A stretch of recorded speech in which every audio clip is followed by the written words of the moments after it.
Hey, we're back for another cybersecurity jobs episode. Tonight, we're going to talk a little bit about vulnerability engineering. Now, I think vuln engineering is one of the more misunderstood roles because on the surface, it seems pretty straightforward, right? You download a tool like Tenable or something, you hit scan, and you send off the report to whoever's supposed to go patch stuff. Um, One, that's a very small part of the job, and probably the easiest part. Anybody can really do that. But two, I think the fact that it's so misunderstood is unfortunate because a lot of the questions we get are like, how do you get into cybersecurity? And vulnerability management should be a fairly easy transition for people who are coming from a systems administration background. Because typically, as a sysadmin, you're the remediation of the vuln scan, right? The whole vulnerability engineer role is there to help validate the changes systems administrators make, network engineers make, and all these people who are implementing and managing solutions. The vuln engineer is sort of the check and balance against that stuff to make sure it's being done in a timely manner, making sure it's being done correctly, making sure nothing is getting missed in the day-to-day shuffle of all those roles. Um, and if you try to navigate from one side to the other, it should be a fairly smooth transition. So people shouldn't sleep on vuln engineering as a career path, right? It's a pretty smooth transition for those who are already in the space with some, infrastructure experience to get into the cybersecurity side of things. So, vuln engineering obviously has a few goals, right? The first and foremost being find vulnerabilities. A vulnerability, from my perspective, and is it's a weakness in an environment. It could be a flaw in a piece of software. That's the most common thing we sort of talk about, right? We hear about 0 days and all that stuff. Um, but it can also just be a configuration issue. Very regularly, we run into issues where we're auditing networks and somebody just checked a box wrong, or instead of a deny rule on a firewall, they put an allow rule. It could be any number of those things. And vulnerability management is about assessing environments as a whole and looking for weaknesses that an attacker could exploit, whether it's a bad config, a weak firewall rule set, a flaw in a piece of software that needs to be patched, just dated hardware or software that can no longer be patched but are proposing weaknesses to the environment. And once you find that stuff, the next step is really about risk assessment. And I think that this is one of the areas where people kind of undervalue. Um, when we talk about vuln management, especially in the managed services space, a lot of organizations are offering vuln scans because that's the compliance requirement, or that's the thing somebody's looking for. But if you leave the risk assessment piece off, you're putting the organization you're helping manage in a rough spot, right? Because you're just kind of dumping a report on them and saying, hey, go patch your stuff. um, Risk assessment is about understanding the environment and helping prioritize what could be a large number of vulnerabilities, depending on the size of the organization, in a way that their team and the system administrators responsible for the environment can actually attack and make progress on in a meaningful way. If you're in a large environment, having 1,000 vulnerabilities, ranging from CVSS 10 all the way down to informational stuff, if you don't help prioritize that properly, you could just be spinning your wheels and patching stuff that doesn't really matter, or isn't giving you the best impact, right? So helping prioritize based on the actual risk to the organization is important. Which systems are actually critical? Those should probably go first. Which ones have external exposure? Those should probably go ahead too. Versus this is a lab machine in a highly restricted area. No one uses it. There's no production value. Yeah, it needs to be patched eventually, especially if it has any way of connecting to a production network. But is it the first thing? Probably not. So, not all vulnerabilities are equal. Understanding what systems are critical, which systems are the most important to your organization, that's the role of a vuln engineer and one of the things they can do to provide value. And then ultimately, because they have access to all this information, right, they can see over time which systems are being patched, what's aren't, where the errors are coming from. Helping improve processes is another way that vuln engineers can add a lot of value to organizations. If you're scanning 1,000 desktops and you notice the same 50 are always falling behind, maybe there's a reason for that. Maybe it's not just, hey, you need to go patch these 50 machines again, but it's, let's go see what those 50 have in common. Are they in a remote office that just turns off their stuff every night because no one ever told them to leave it on so patches can happen? Is there some flaw in the vuln scanning methodology? Like, are we, scanning for something that we can't actually patch for and we need new tooling so updates can be installed? If we're finding that we're getting security events in an area of the network that the vuln scan is coming back always clean from, is our scanning tool capable of scanning that type of environment effectively? So there's a lot of process improvement that can happen from a vulnerability management standpoint if we're looking at the data through the lens of being better overall, so there's fewer vulnerabilities long term. And I think that's a really critical role.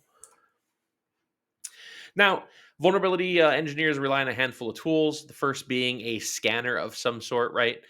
There's a bunch out there: Tenable, Qualys, OpenVAS, MS Defender is even doing some stuff. MDR platforms are kind of jumping in the game with seeing what vulnerabilities exist on the endpoint.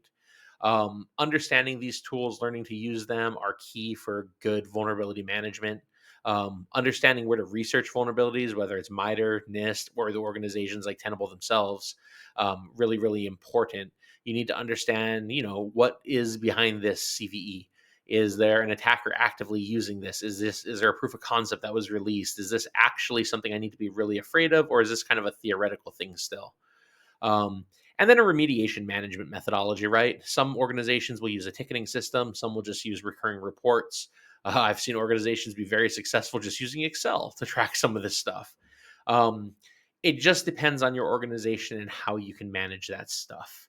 And what your role is. If you're just reporting to a sysadmin team, maybe a report is sufficient. If your job is to actually generate activities for teams to go remediate, you may need to use a ticketing system and say, hey, you need to remediate CVE, whatever, across these 50 devices. It just depends, but you're going to want something to track these activities, right? You want to make sure that the communication to the responsible parties is clear, the next steps are clear, and we don't really lose sight of them until they're resolved. And usually there's some kind of post action. So, hey, they went and solved it. I need to rescan. And then you kind of close the loop on some of this stuff. So, making sure you have all of these tools in alignment is really important.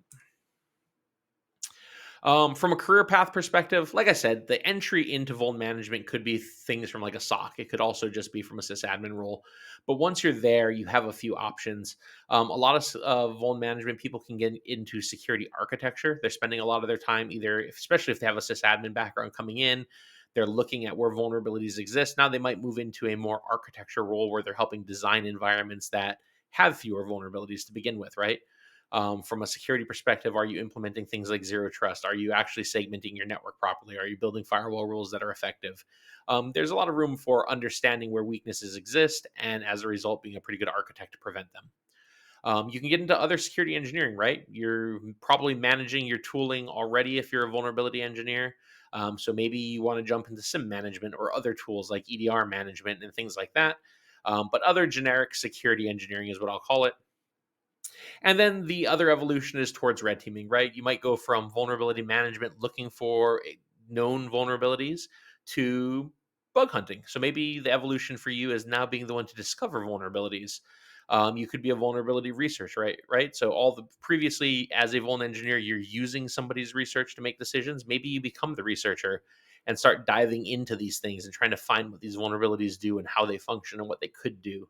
And maybe you go all the way into things like pen testing. So instead of just spotting the vulnerability, now you're trying to exploit it and actually make headway into the network and testing for that type of activity. So there's a lot of things that can kind of branch off vulnerability management. And especially on the red teaming side, it becomes a path into some of that stuff because you gain familiarity from the blue teaming side. And how to get there. There's basically two sets of kinds of training for a role this specific. One, you're going to have tool specific training, right? So each of those vendors is going to have some kind of training on how to use their tool set. Whether it's learning how to run the scans, manage assets, learning how they calculate perceived risk to the environment and the calculations they use to make recommendations. There's a lot of tool specific training that can be done. Um, the other side of it is doing more conceptual training about how vulnerability management should work. And there's not as many courses for that. SANS has MGT 516. It's a vulnerability management course that'll teach you, the best practices related to managing vulnerabilities for large enterprises. Tenable has their vulnerability management specialist kind of function, which is a training around how to be a vulnerability management engineer along with some of their tooling and things like that. But there's some conceptual aspects to that as well. Security Blue Team has like an intro to vuln management. So if you've never done vuln management before, that's a nice free introduction. Sites like Pluralsight and LinkedIn Learning and a bunch of others have just kind of coursework on vulnerability management as a concept. So you can kind of dig into those. Um, From a recommendation standpoint, I'd say go with the conceptual training first and then adapt to the tool training, right? Like if you understand why you do things, you can look for tools that help you get there. Learning the tools is typically easier than learning the concepts. The tools are very tactical trainings, right? It's click here, do this, do this. Um, the conceptual training is a little harder, right? Like how do you build a vulnerability management program? How do you communicate with internal IT departments? How do you assess risk in an organization and deliver reports that are effective? So you kind of need both, but I would start with the conceptual training when possible. But yeah, so that's kind of it. That's vuln engineering. I think an underappreciated role in the blue team world. I appreciate all of our vulnerability engineers out there keeping us safe. Hope this was helpful, but everybody have a great night.